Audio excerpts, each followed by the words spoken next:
Assalamualaikum warahmatullahi wabarakatuh. Jumpa lagi dengan kami Paguyuban Suryo Kedilil Wesi Kebumen. Saya Hindur Nur Cahyono. Saudaraku dimanapun berada, semoga kita selalu dalam lindungan dan bimbingan Allah dalam menjalani hidup ini. Malam hari ini kita akan berbincang-bincang menjawab pertanyaan-pertanyaan yang masuk pada kami. Silakan Mas Cepi untuk membacakan pertanyaan-pertanyaan saudara-saudara kita. Insya Allah kita akan jawab pertanyaan-pertanyaan dari saudara-saudara kita. Ya, ini Mas Indro ada beberapa pertanyaan yang masuk ke kita. Pertanyaan pertama, apakah orang yang tidak percaya santet itu bisa kena santet? Karena orang barat tidak ada yang kena santet karena mereka itu tidak percaya santet. Itu gimana Mas Indro? Jadi orang yang tidak percaya santet tidak akan kena santet, maksudnya gitu. Iya. Bisakah orang yang tidak percaya santet itu tidak bisa kena santet? Gini saudaraku, orang yang tidak kena santet jelas bisa kena santet. Karena kita juga berdasarkan dari pengalaman kami, alhamdulillah atas izin Allah kita dipertemukan saudara-saudara kita yang non muslim, yang dari luar negeri juga, yang agamanya bukan Islam, dan mereka sakit-sakitan, mereka terkena santet, saudaraku. Mereka awalnya tidak percaya dengan adanya santet, dengan adanya hal-hal gaib, mereka tidak percaya. Tapi ketika kita meminta pertolongan Allah untuk kita angkat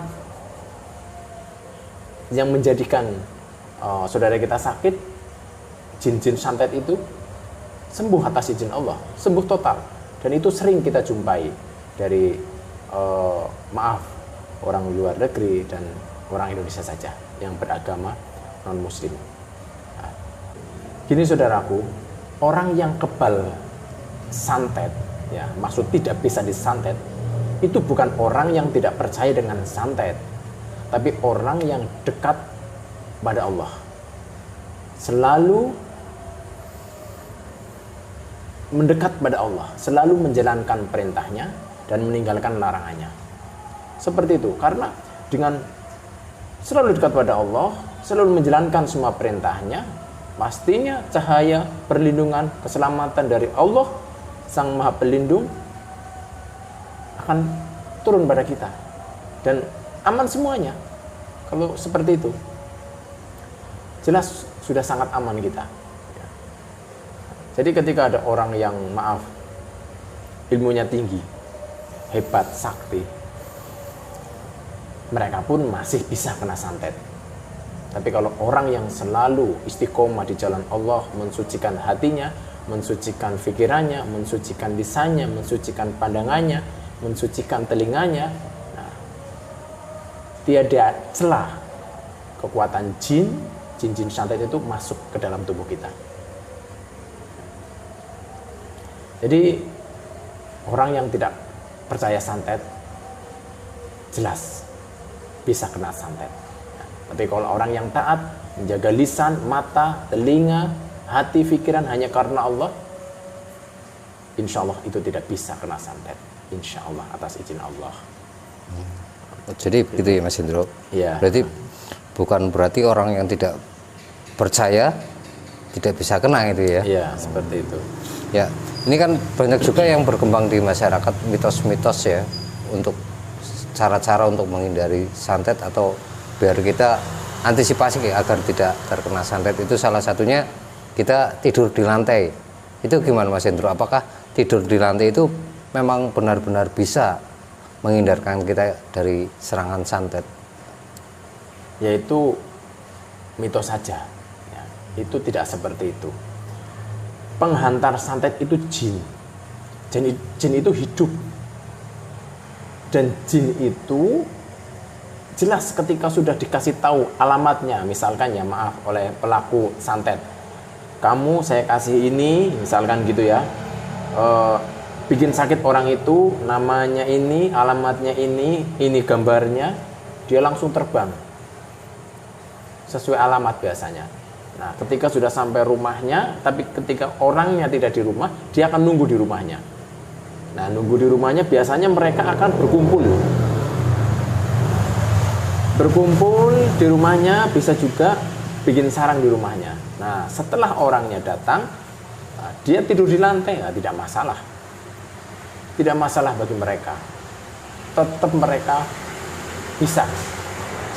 Enggak di lantai, enggak di atas, enggak di bawah, enggak di pohon. Kena mereka. Ketika si santet itu sudah ditujukan nama, alamat, dan lengkap intinya seperti itu. Mudah bagi mereka. Ya. Intinya bangsa jin itu juga makhluk hidup gitu ya, yang bisa ibaratnya mereka mencari informasi atau melihat keadaan sekitar gitu ya. Iya, seperti itu. Lalu bagaimana Mas Hendro, cara kita sebagai orang awam itu membentengi diri kita dari serangan santet? Kan ada orang yang sudah membaca ayat-ayat Allah, membaca Al-Ikhlas, membaca Al-Falaq atau ayat kursi, tapi kenapa masih tetap bisa kena santet? Ya, gini saudaraku, ya, memang insya Allah atas izin Allah akan lebih baiknya salah satu dari ikhtiar kita kepada Allah untuk menghalangi kekuatan-kekuatan santet dan agar diri kita dijaga oleh pasukan-pasukan Allah, ya, sebelum tidur baca ayat kursi, sebelum tidur baca Al-Ikhlas 3 kali, Al-Falaq 3 kali, Anas 3 kali. Insya Allah kita akan diberikan keamanan. Nah, tapi tadi bilang apa? Sudah baca ayat-ayat Allah kayak Al-Ikhlas, Al-Falaq, ayat kursi, tapi masih tetap bisa tembus. Masih tembus ya. Seperti saudaraku, misalkan begini, sedia payung sebelum hujan. Jangan sudah basah baru payungan nih gitu loh. Jangan seperti itu. Jadi seperti ini, kita baca ayat-ayat Allah, perlindungan itu sebelum kita kena santet, gitu loh. Jadi kalau kita sudah kena santet dan sudah masuk dalam tubuh kita, baru kita melakukan bacaan-bacaan ayat kursi, Al-Ikhlas sebelum tidur dan yang lain sebelum tidur, ya tetap santet itu sudah masuk di dalam tubuh kita. Ya, ibarat ya tubuh kita tetap basah sudah karena sudah kena air, walaupun sudah payungan ya kita tetap basah, sama seperti itu. Gitu loh. Makanya saudaraku, sebelum kita terkena serangan santet, mudah-mudahan jangan pernah, kita biasakan dulu sebelum tidur baca ayat kursi, Al-Ikhlas, Al-Falaq, Anas, itu biasakan. Udah dapat pahala, dapat keselamatan dari Allah. Jangan kita nunggu kena santet, sakit baru baca itu, ya tetap. Ya. Jangan kita nunggu basah baru pakai payung, ya tetap basah gitu loh. Ya, itu misalkan seperti itu saudaraku. Makanya mulai saat ini, ayo kebiasakan. Baca ayat kursi sebelum tidur, baca Al-Ikhlas, Al-Falaq, Anas sebelum tidur. Insya Allah kita dijaga oleh pasukan-pasukan Allah. Ini ada pertanyaan yang masuk ke kita Mas Hendro. Ya. Ini orangnya minta deteksi, ya. Perutnya itu sering sakit dan seperti ada yang gerak-gerak. Itu minta tolong dideteksi apakah ada bangsa jin yang memang membuat dia seperti itu atau kok medis. Ya, kita coba deteksi lewat media foto, saudaraku.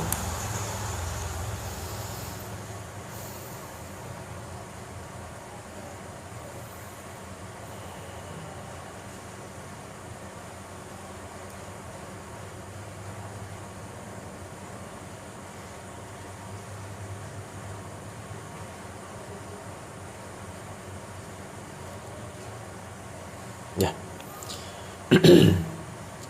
Atas izin Allah, Jadi ini saudara kita, di tubuh saudara kita, khususnya di perutnya itu ada kekuatan jin yang sudah bersarang. Sudah bersarang di perutnya sehingga itu bisa membuat sakit. Nah, tadi saudara kita bertanya gerak-gerak gitu Iya, ya. seperti ada yang Betul. Nah, gerak-gerak itu berarti jinnya itu sudah mempunyai beberapa sarang. Ya. Jinnya itu sudah mempunyai beberapa sarang. Misalkan gini ya, jin itu sudah masuk ke perut sebelah sini. Nah, dia udah punya sarang. Terus biasanya karena dibiarkan, mereka akan berkembang. Mereka akan terus masuk ke dalam perut, terus berkembang. Nah, setelah berkembang, biasanya mereka juga akan bikin sarang lagi. Misalnya di sini, nanti pindah ke sini. Nah, mereka itu biasanya akan bikin jalan juga. Nah, di sini akan bikin jalan. Nah, untuk ke sarang sini. Jadi, sarang sini sama sarang sini, itu kanan kiri itu biasanya mereka berpindah-pindah. Nah, itu kadang-kadang pasien itu merasakan sakit sekali dan merasakan ada yang bergerak gitu ya. Bergerak-gerak. Ya.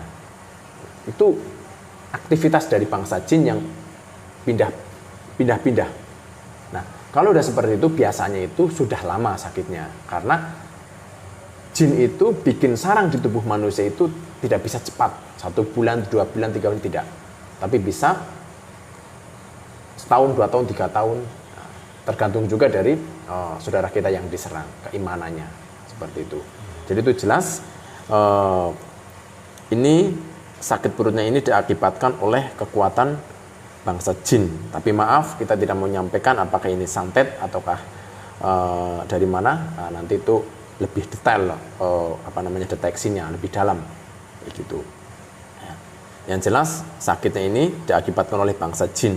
Dan kalau dibiarkan akan sangat bahaya. Mereka akan terus berkembang. Berkembang nanti ketika perutnya sudah penuh, biasanya mereka akan masuk ke punggung atas, leher belakang, terus nanti bisa ke dada, terus berkembang terus kalau dibiarkan. Nah, solusinya hanya satu, dibersihkan sesarang-sarangnya, jangan cuma jinnya saja, tapi sarangnya harus diangkat, dibersihkan, seperti itu, insya Allah. Jadi begitu Mas Indro ya. Jadi terasa geraknya itu aktivitas bangsa jin yang ada dalam tubuhnya gitu ya. Iya betul, aktivitas. Ya, alhamdulillahirabbil alamin. Semua pertanyaan telah dijawab sama Mas Indro. Semoga jawaban-jawaban dari Mas Indro bisa menambah informasi. Terima kasih semuanya. Mungkin besok selanjutnya kita akan melakukan tanya jawab seperti ini. Jadi silahkan yang ada pertanyaan tulis di kolom komentar. Nanti insya Allah akan disaring, akan kita cari mana yang akan kita bahas. Begitu saudaraku semuanya. Terima kasih atas waktunya. Terima kasih Mas Indro atas informasinya. Ya, terima kasih untuk semuanya. Kami dari Paguyuban Suryo Kendil Wesi, segala kesalahan mohon maaf lahir batin. Assalamualaikum warahmatullahi wabarakatuh.